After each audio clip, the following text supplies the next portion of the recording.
Ladies and gentlemen, hello. My name is Eric Levine, and this week it is my pleasure and privilege to welcome you aboard the newest flagship in the Beneteau motor yacht line. A veritable castle in the water whose autonomy, range, livability, and timeless style will unlock the adventures that you've been dreaming about for so long. Ladies and gentlemen, welcome aboard the new Grand Trawler 63.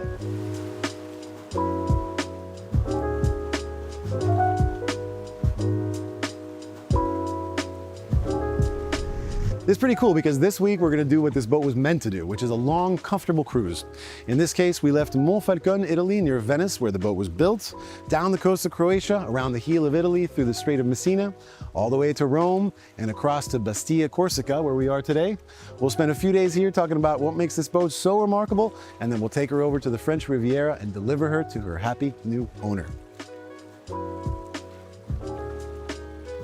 Let's start with a little bit of history. You're probably all familiar by now with the Beneteau brand, which last year celebrated 140 years of boat building excellence. You're probably also familiar with the Swift Trawler range, which was launched in 2003 and is slowly but surely clicking towards 2,000 boats delivered to owners all the way around the world, making it the best-selling trawler range of all time. Today, the range spans 5 boats, from the exciting new Swift Trawler 37 to the flagship, the Grand Trawler 63, the longest, widest, heaviest, and most spacious boat the brand has ever built. It replaces the Grand Trawler 62 by bringing modern technology, modern styling, upgraded build practices and materials, and a myriad of other small innovations, all the while keeping that trawler DNA that's made it so successful.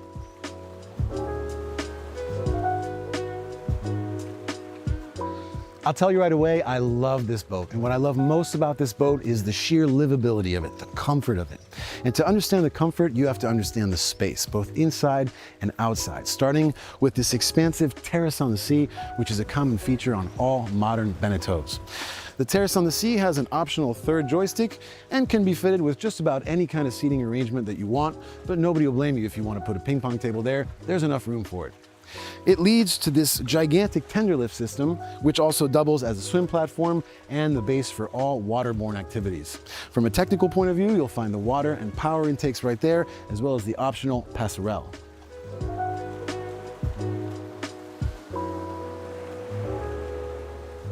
The feeling of space continues along these lovely, wide, teak-covered side decks that also feel very, very safe. On the port side of the boat, you have quick and convenient access to the galley, and here on the starboard side of the boat, you have quick and convenient access to the lower helm. Despite its size, this boat was designed to be double-handed, and it's actually kind of useful to be able to pop away from the lower helm, adjust a line, grab a fender, or wave goodbye to the fuel dock attendants. You won't have to do much of that, but we'll get to that subject a little bit later. This is also a great place to come at night, double check what's on the horizon, or take a nice look at the stars. I like to think that if the aft section of the boat is the terrace on the sea, this is the balcony on the sea. You're so high above the water, you really feel like you're the master of the marina, the master of the surroundings. Here, you're gonna find one of the easiest and most practical anchor setups that I've ever seen on any boat, ample storage everywhere, and a lounge setup that's going to strike a debate amongst your family and friends. What is the best seat in the house? This is a strong contender, but there is fierce competition coming from the Flybridge. Let's take a quick moment now and go to the heart of the ship and check out the engine room.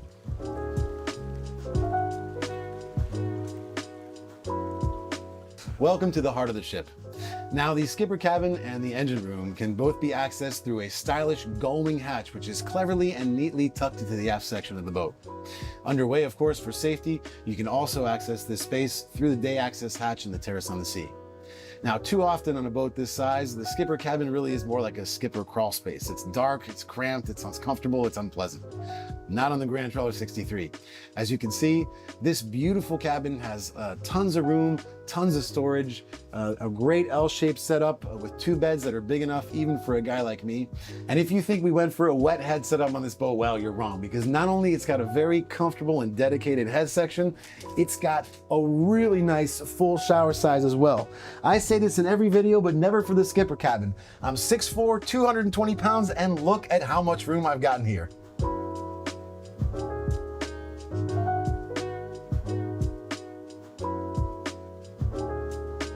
The engine room is huge. It's big enough to have an echo, though of course it's been extensively soundproofed. You do need a lot of space though to accommodate these workhorses. Twin MAN i6 730 diesels with straight shafts, which have the best power to rate ratio on the market. And combined with these fuel tanks, it allows the Grand Trawler 63 to have one of the best ranges on the market today. More than 1,000 nautical miles at 9 knots with a 10% fuel reserve, which is more than twice some of our competitors. This is what I mean when I tell people that you're not going to be seeing your fuel dock attendant much. For a trip around Italy like we just did, if you're going 8 or 9 knots, one refill is enough. Now, let's start these puppies up and go for a boat ride.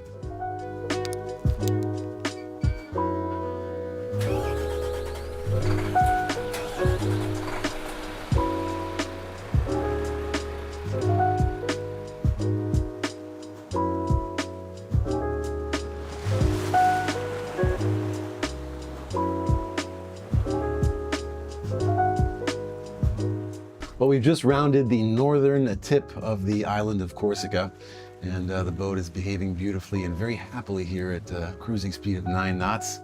A modern piece of technology that's been added to this new Grand Trawler 63 are the Sleipner stabilizer fins, which now come part of the standard equipment on this boat. I get pretty excited when I talk about the Sleipner fins, and I could go on about them for quite a bit of time. But basically what you have to remember is that they are much lighter than a conventional gyroscope. They are also much better priced. It's a much simpler system which can be operated at the flick of a switch. There's no load time. There's also no water intake, which means there's no risk of sucking in a piece of debris and having to disassemble the entire boat to fix or replace the gyroscope. And they're pretty smart too. They have adaptive intelligence, which means that they can anticipate the movement of the wave before the wave actually hits the boat. You can deploy one fin. For example, if you're at a T-dock and there's a little bit of motion, you can deploy one fin to keep the boat stable. So there's a million reasons why this modern technology has been incorporated onto this boat. And the best thing about it is that it just works.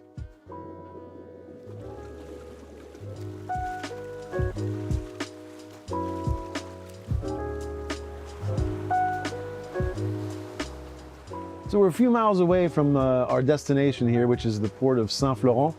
And it provides a good time to just talk about this Flybridge very quickly. There are two accesses to the Flybridge. One from the lower helm, which of course provides a quick and easy link between the upper helm and the lower helm, and then one in the aft section of the boat from the terrace on the sea, which is pleasantly configured with sturdy handrails and T-cap stairs that are just the right size, not too big, not too small.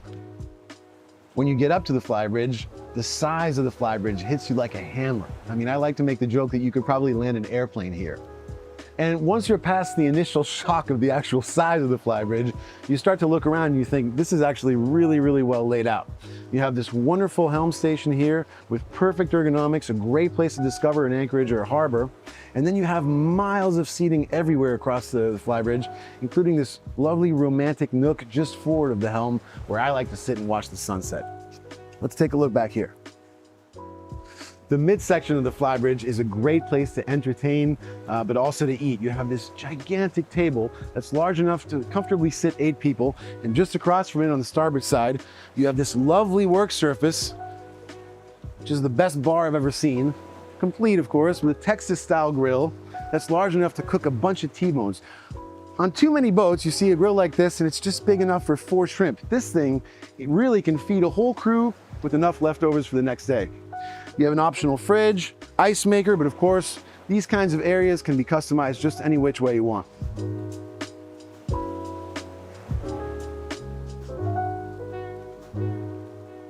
So a quick word about the T-top configuration. Basically, you have 3 choices. You have the standard T-top, you have the convertible T-top like this one, and then you have the silent boat T-top, which is covered with solar panels and allows you under certain circumstances to run your systems in complete silence without using the generator. And then you get to the aft section of the Flybridge, which is a space for you to define. Would you like to use it as seating? Good idea. You want to use it as kayak or paddleboard storage? Great idea. You want to use it as a dance floor? Even better. Recently, I was up here with 14 people drinking champagne, and everybody had their own bubble. Everybody had their own space. This is what I mean when I say that to understand the comfort on this boat, you have to understand the space that it offers.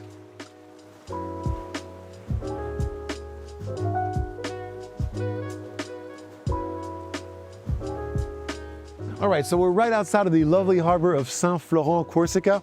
We're gonna pop in there, probably get a bit of lunch and a few supplies. It's about 8 knots of wind, a little bit of tide action, and while we're waiting outside of the harbor, I wanna show you something really cool about the steering system of the boat. Let's go check it out.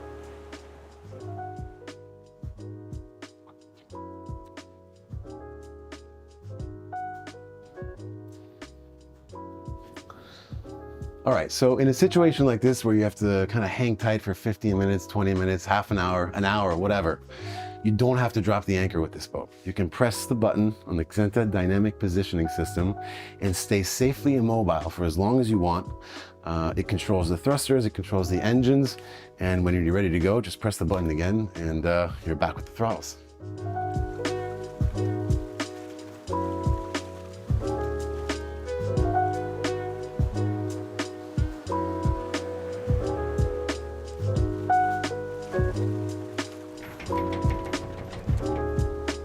There's something immediately obvious about the interior arrangements on this boat, and that is the knowledge of experience, 141 years to be exact. You have more than 30 square meters of space here, and it's all perfectly arranged, from the general layout down to the smallest details, details like these running handholds, like the tableware storage, or like the studied comfort of these deliciously plush seats.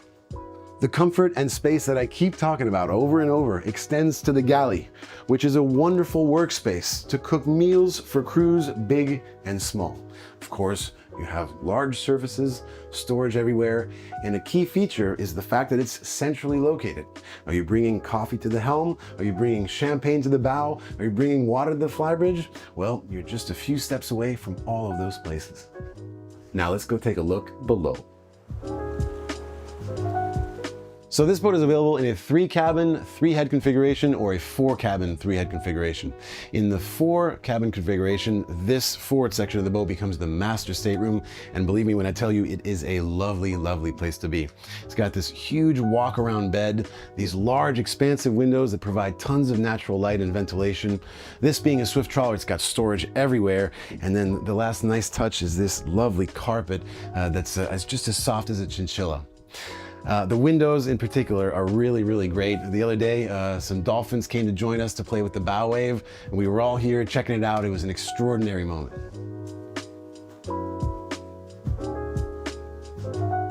Okay, so a quick stop at the crossroads. To my right, up the stairs, is the main helm and the main salon. Below me, this hatch gives you quick access to many of the boat's systems, including some of the tanks. To my left, the portside cabin, which is currently set up with twin beds, but we can do pretty much whatever you want. We're working with a client right now who's interested in having this be his home office, and we're happy to make that happen. Lovely side head with direct connection between the portside cabin and the head. And now for your viewing pleasure, let's go check out the master stateroom. In the 3-cabin version of the boat, you will find here the full beam midship stateroom, and the volume in here is truly remarkable, even for a tall guy like me. You could be forgiven to think that you're on a boat that's 40 or 50 feet bigger than this one. As with every Beneteau, storage was key in the execution of the layout, and you will find here room for everything. Suits and suitcases, books and boxes, boots and bottles, and everything in between.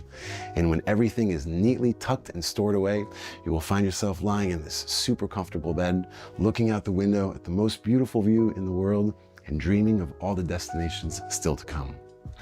Now, one more thing about this master stateroom. Right now, I've got the aircon going, I've got the Sleipner fins going, I've got the genset going, and listen. The master head is pretty self-explanatory. It's big, it's beautiful, it's comfortable. All I'll say is you will never find yourself missing home.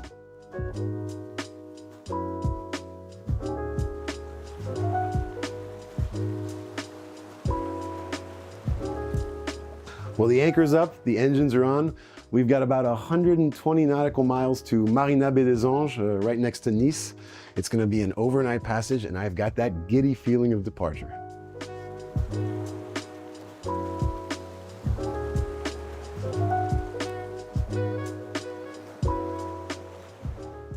All right, folks, well, we are underway, and you will notice that I'm not speaking very loud, because I don't have to speak very loud, because this is a very, very quiet place. I could call my mother right now, and she would not know that I'm heading from northern Corsica to the south of France, going nearly 9 knots and admiring a beautiful sliver of moonlight on the port side of the boat.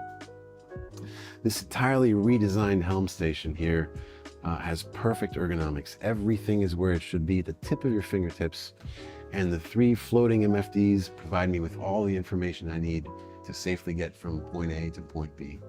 The captain chairs are extraordinarily comfortable, which is a good thing because you're going to be spending a lot of time sitting right here.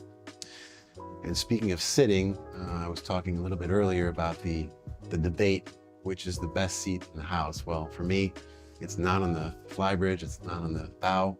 For me, the best seat in the house is right here, this day bed. Very plush, very comfortable. Lovely place to sit and watch the ocean go by, read a book, watch the moonrise. But most importantly, it's a great place to keep the captain company as you're navigating from one point to the other.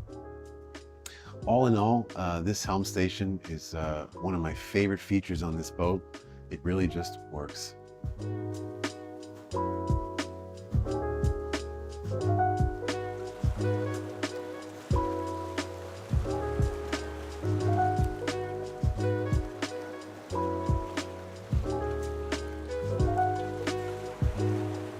All right, we've got the coast of France in sight, and in just a few hours, our beautiful trip from Northeast Italy will be coming to an end. I really look forward to seeing the new owner and handing over the keys of his beautiful new yacht. You know, after living on this boat for 10 days, I love her so much more. She was built with a sense of purpose that is really hard to find on modern boats these days. I guess the best way I could put it is that she's got the warmth and the honesty of a good friendship. And just like all the swift trawlers, you also get the sense that she was built by boaters for boaters. You know, for those who live by the sea state and the weather, for those who live by the lights of dusk and the lights of dawn, for those who gratefully go off watch and gleefully come on again. Thanks for watching, and I hope to see you on the water really soon.